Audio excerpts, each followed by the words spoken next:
Hello, my name is Ioannis Kokkoris and I'm a professor in law and economics at Queen Mary University of London.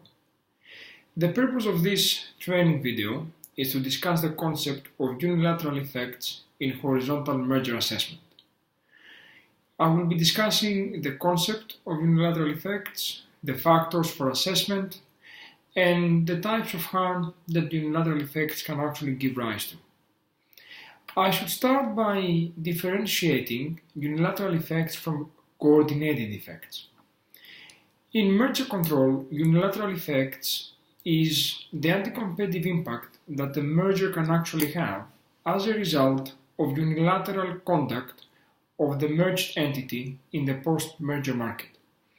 And we use that in order to differentiate unilateral effects from coordinated effects, which is the theory of harm that discusses the negative impact in the market as a result of a merger, that in order to sustain, it necessitates the coordinated action of the merged entity and some or all of the competitors in the post-merger market. Unilateral effects, or non-coordinated effects, arise when the merged entity has enough market power as a result of the merger so as to enable it to either increase prices or lower quality of the product or service, or reduce the innovation of the product or service, and adopt conduct which will actually lead to consumer harm or to less competition in the market after the merger. We should start by discussing the concept of differentiated products and the impact of unilateral effects in differentiated product markets.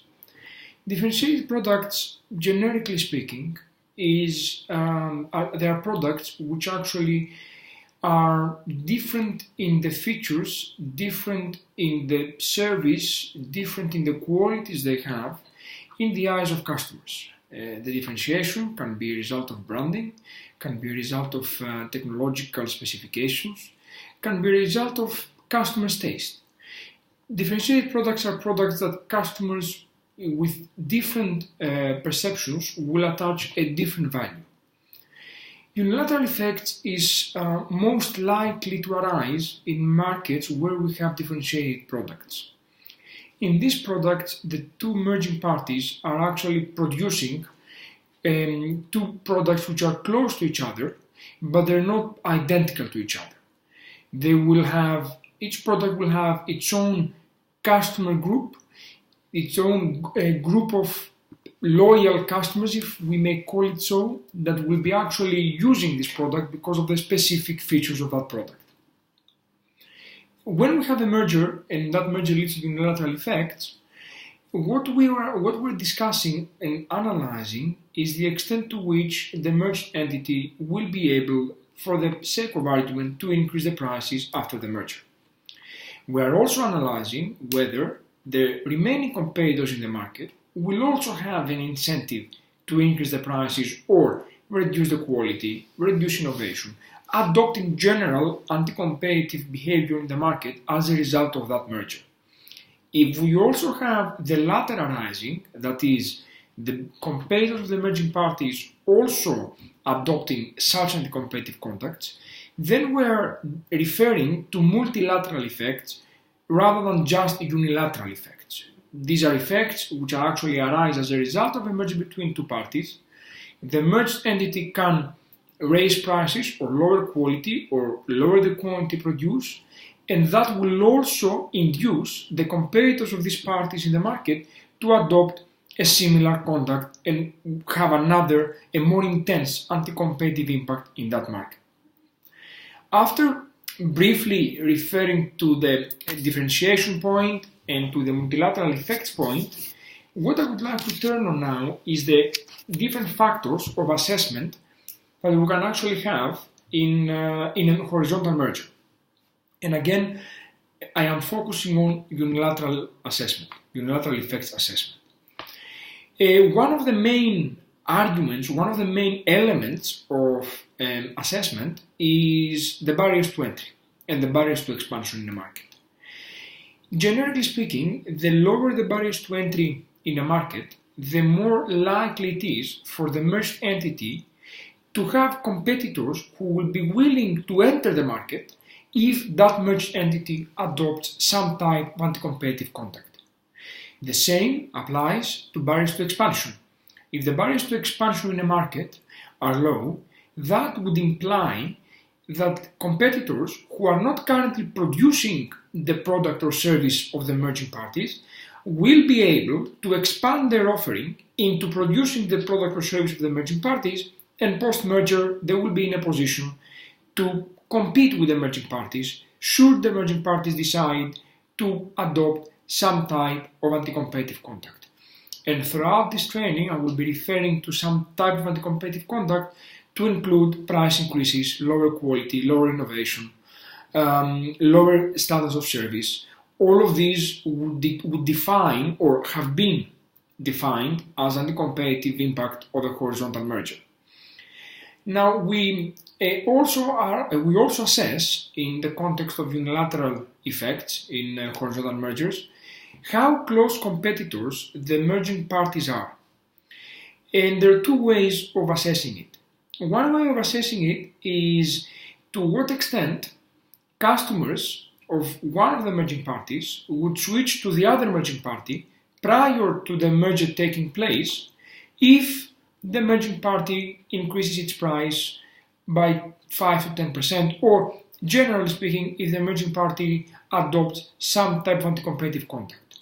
So we're looking at the number of customers who would switch between the two merging parties prior to the merger taking place in the event one of the merging parties adopting an anti-competitive conduct.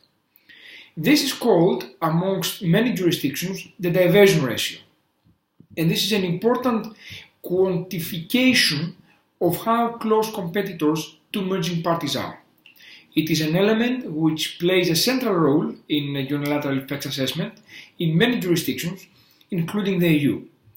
It's an element that can show us in reality how close competitors are these two merging parties, because from the perspective of these merging parties, it is these competitors who choose between the two companies and who would still choose between the two companies after the merger if the merged entity raises prices, who then would still stay within the two companies.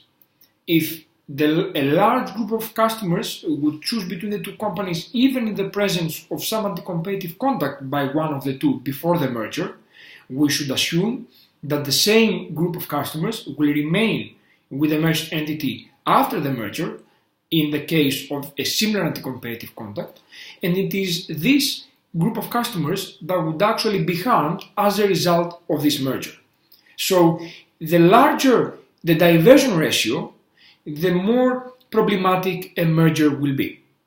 As we know, a unilateral effects assessment is not just an exercise of ticking boxes of factors which can actually lead to a problem or not a problem. It's a holistic assessment of a number of factors that would actually show the authority that this merger is likely to harm the post-merger market. Barriers to entry, as we already discussed, barriers to expansion and diversion ratio are just three of these factors. Just to finish off on the diversion ratio in auction markets, the closeness of competition is going to be assessed by whether the two merging parties are the number one and two choices when it comes to tenders. If the two merging parties are the one and two choices when it comes to contracts that are out for tender, so one of the parties the winner, the other party is the runner-up, and this occurs on a majority of this type of contracts over the last few years, that would imply that the two merging parties are close competitors. In this exercise, the value of the contract, the frequency of the contract, and the identity of the procurement company is also going to be important. Again, the higher the diversion ratio between two merging parties, either as a result of customers switching between the two companies prior to the merger in the presence of a price increase, or as a result of the two merging parties being the winner and the runner-up on a number of different tenders, the more problematic the merger is. Then we continue with alternative possibilities for the customers to switch to. And what do we mean by that? We mean, are there companies which are competing with the merged entity in the post-merger market that would actually be able to satisfy the demand that they will see from the customers who would wish to stop buying from the merged entity in case the latter raises its prices or reduces its quantity or generally adopts an anti-competitive conduct. We are discussing and we are assessing two elements here. One is, can these companies actually increase their supply? Can these competitors of the merged entity physically increase their supply in order to satisfy the extra demand? Do they have the capacity to do so? Are they already producing at capacity? Because if they are, they may not be willing to incur the extra costs in increasing that capacity. Do they have spare capacity? This would be an element that would show that in case the merged entity raises prices, for example, and customers want to move to a competitor, this competitor can actually satisfy this demand. A similar exercise, a similar factor that we're actually assessing is whether the merged entity can actually somehow hinder expansion of these competitors. If, for example, the merged entity also owns a distribution network, also owns some input, owns some IP right, if that merged entity somehow can hinder the expansion of these competitors in their attempt to satisfy the demand that is going to leave the merged entity and move towards them, then that would be a negative element of assessment for this merger. We are also looking into customer switching. And we are not looking at it from the supply side, which is, can the competitors increase supply?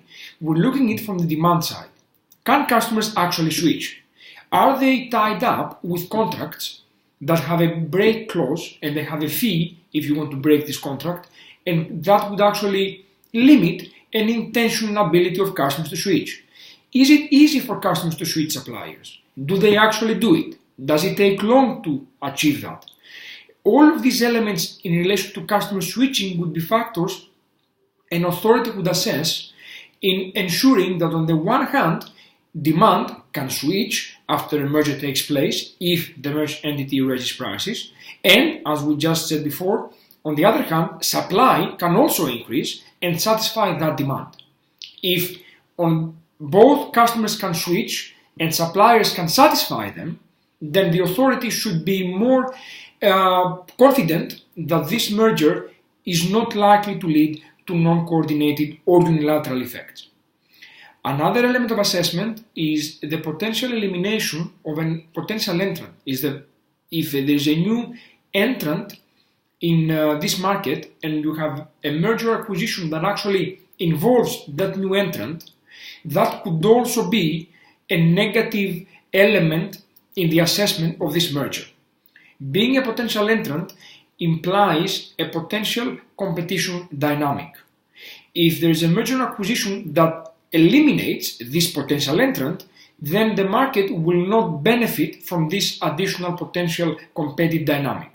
So an acquisition or a merger with a potential entrant can also be problematic.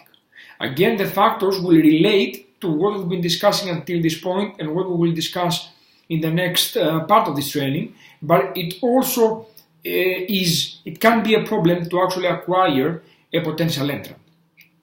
We're also discussing and assessing a buyer power.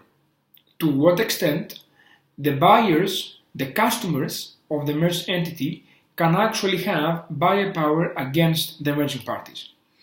The easiest rule of thumb assessment of buyer power is what is the turnover to the merging parties that some large customers are actually doing.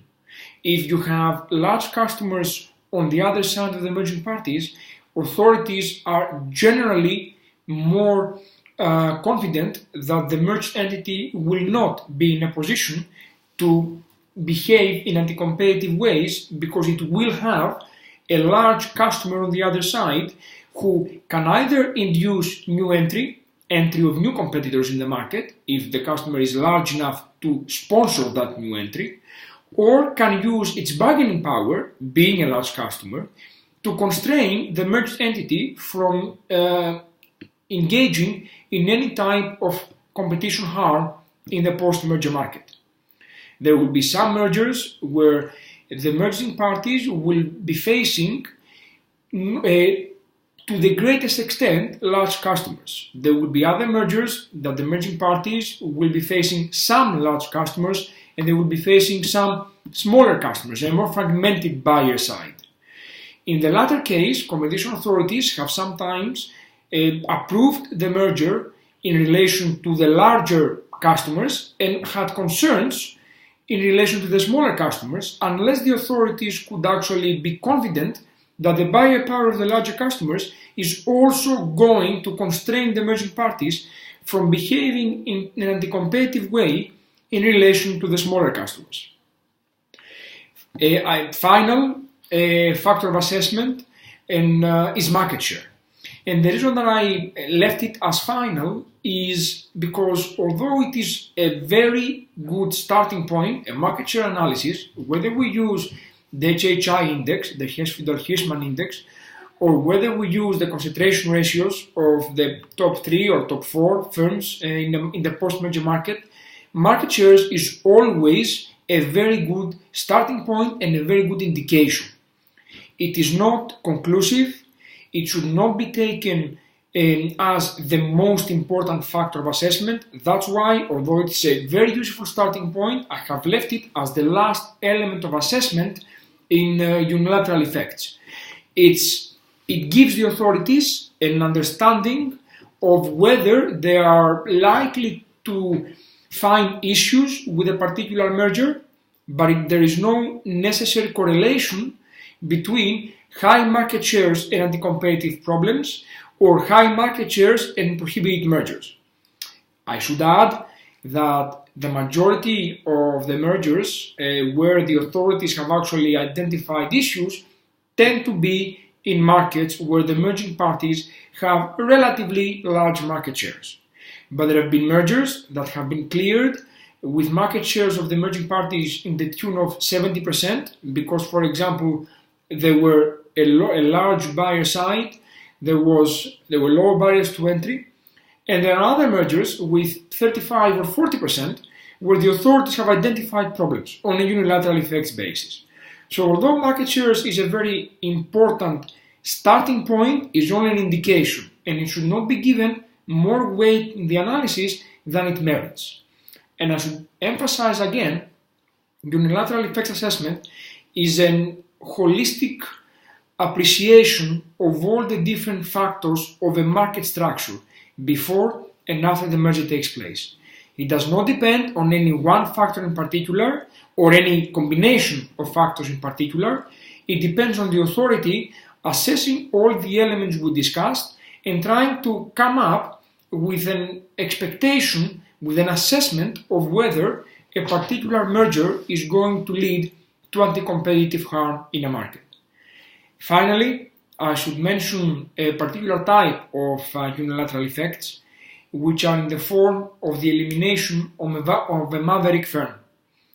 Maverick firms and the elimination of them as an important element of merger assessment, we have it in a number of jurisdictions around the world, and it relates to a merger whereby, or an acquisition actually, whereby an incumbent is acquiring normally a smaller in market share, not always, normally a smaller in market share, where the incumbent is acquiring a very dynamic firm in competition terms.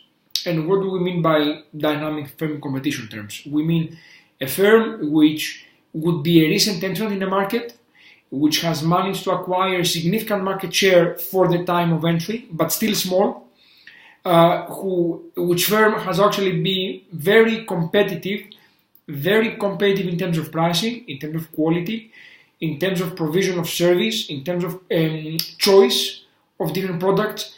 It's a firm which, as soon as it entered the market, it induced some reaction of the incumbents in trying to compete with that firm because that firm was very dynamic and started getting customers toward that firm.